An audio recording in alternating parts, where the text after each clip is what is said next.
Hey guys, it's VeloBerlin again, and it's Coh&Co again. Maybe some of you remember our video from last year.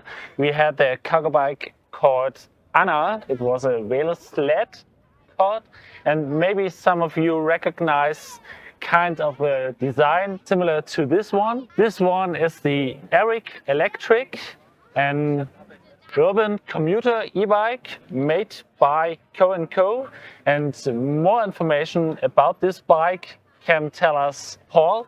Paul, thanks for having us here. Yeah. You came up with the idea, and I have at first very important information for you, because you've left some of the frame parts.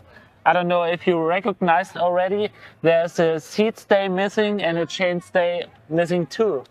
So what went wrong with this bike? This is a bit embarrassing, but we live in Scandinavia, and Scandinavia is not the cheapest place in the world, so we couldn't afford both sides. So we decided to save a little bit of money. Wow, but you've done a really good job in leaving these parts out. On the side, it's a really unique design. What's the idea behind it? Okay, there's actually a lot of different ideas behind it, and this isn't even a joke. The original idea for me came because it's easy to clean. And that was not the motivation to manufacture it like this, but it was easy to clean. That was where the idea came from. I hate cleaning my bike. and living in Copenhagen in the winter, we've got a lot of road grime, we've got a lot of salt, we've got a lot of sand on the roads, and I ride all winter long, and trying to clean here and here was just, it never happened. So that was where the original idea came from. And I should probably also say that there's a few other designers and brands that have done this in the past. So it's not the newest history in the world, but it's our take on it. We didn't consider that we're copying anybody. We just wanted to do this. And the real reason for it was a few reasons. One is the frame is built out of carbon fiber and basalt fiber in the same textile in a prepreg epoxy resin. To make that less technical, carbon is just a really stiff material. Yeah. And if you make something that's solid enough, hard enough to be hit, hard enough to be able to really take some punishment like those marks on it in solid carbon, and the geometry is locked all the way, it will be very unpleasant to ride. Yeah, very stiff one. Yes, and we wanted something that has some spring, and this does have some spring. It's not a super stiff frame. We wanted something you could ride through the city with that would, absorb cobblestones and give a sporty, reactive ride. Mm-hmm. And this allowed us to tune that. The last thing, the third reason, is that when you're manufacturing maybe most, I should say, carbon frames, the seat stays and the chain stays are actually attached afterwards. Mm-hmm. And I didn't want to do that. I have a background in the yachting industry. I'm used to building the whole boat, not gluing two halves together. Yeah. Even though some people do that. And I wanted to make the frame monocoque, and the frame is monocoque, and the actual manufacturing process and the tooling process just lent itself. So big sections, thick laminates to make it strong and solid. We wanted a place to be able to absorb energy. So it's a shock absorber. Yeah, and a nice one too. Thank you. You did go for a rear hub motor? Yes. And you decided for one device from sales? Yes. Why is that? We considered a lot, front hub motor, rear hub motor, and most of our market is in Northern Europe, and let's face it, we're not in the Alps. It's not really a lot of climbing, so we could get away with a single or two, three gears, and we wanted to keep the chain. So combining a Zeus with a 3-gear planetary gear system at the crank allowed us to have a system that was very versatile, very compact, very light, and fulfilled our needs elegantly without having to have a separate battery. The battery is inside the hub motor. Yeah. It just seemed like a clean solution that would inspire people to have a bicycling experience and not a motorcycle experience. I mean, we didn't want to make a motorcycle, we wanted to make a bicycle. And it's pedelec, you know, it's the 25 kilometer standard, not the 45. And it's got this, I don't have it turned on, but you know, you turn on your phone, it's got an app, and it recognizes who you are by Bluetooth. It talks to it, you can adjust it there. Yeah. We can also, there is a steering handle controller available, but 9 out of 10 of the bikes that we sell as e-bikes, they're actually just like this.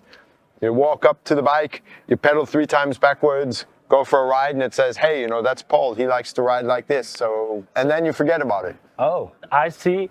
This is a stamp, but it isn't a usual stamp. Well, this is not just an urban electric, this is a slim bike.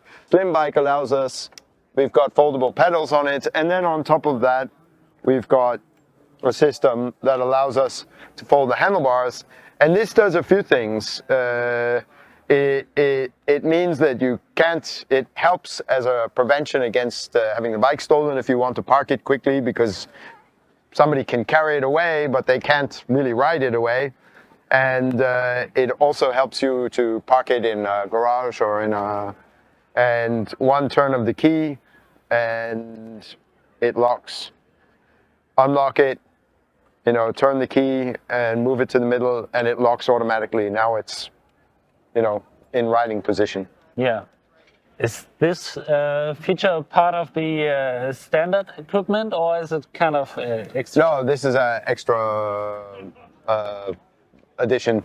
As I tried to say, this is the slim bike version. We've got a few options. These are double action cable mechanical brakes.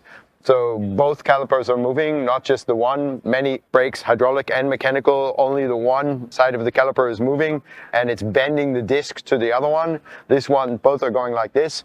And we're using non-round cable strands with compressionless cables. It gives a really great braking experience, especially when the brake's calibrated. It gives a really great braking experience without the service, maintenance, and risk of hydraulic brakes.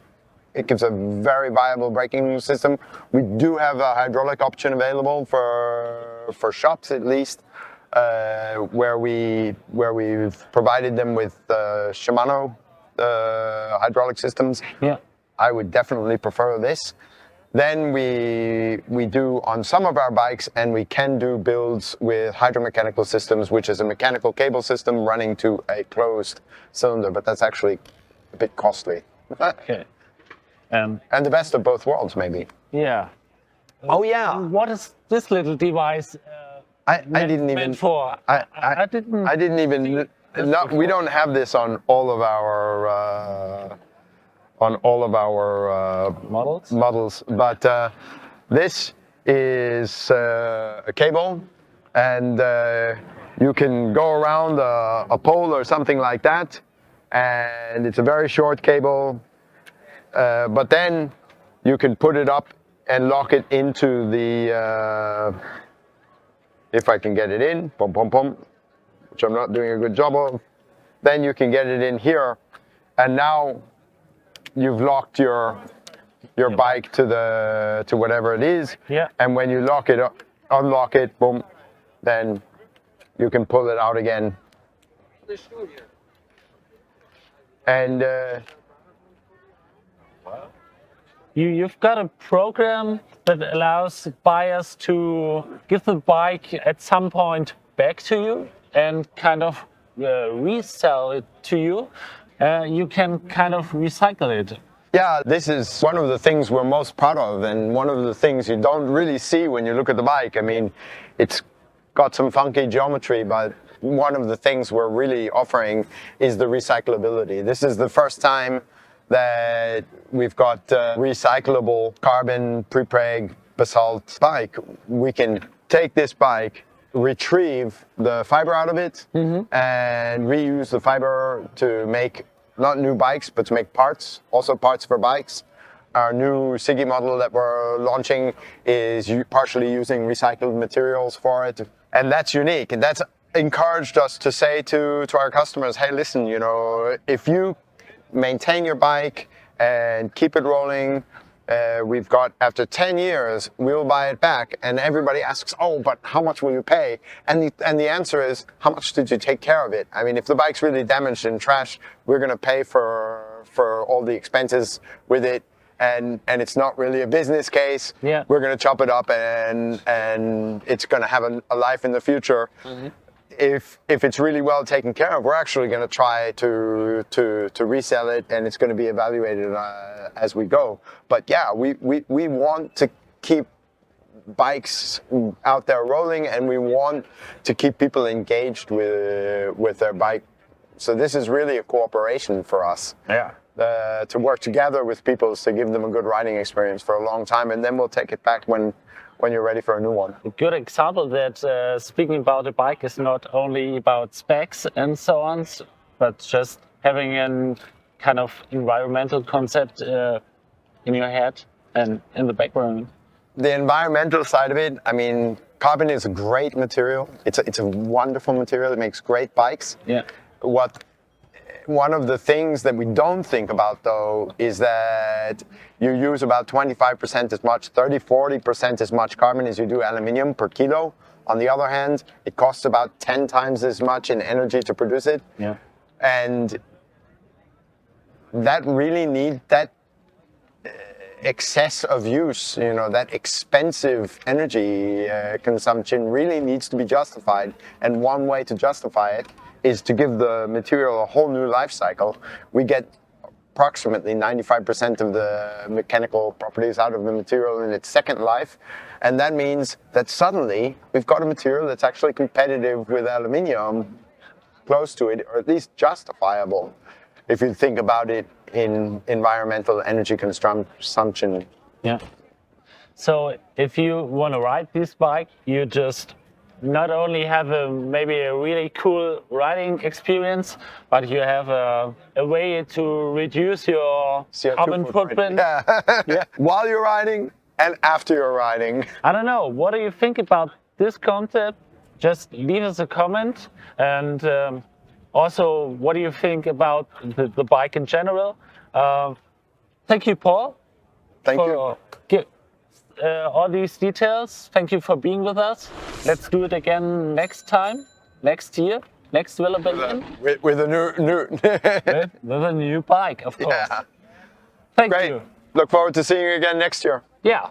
Thank you for watching and hope to see you soon. Bye bye. Ciao.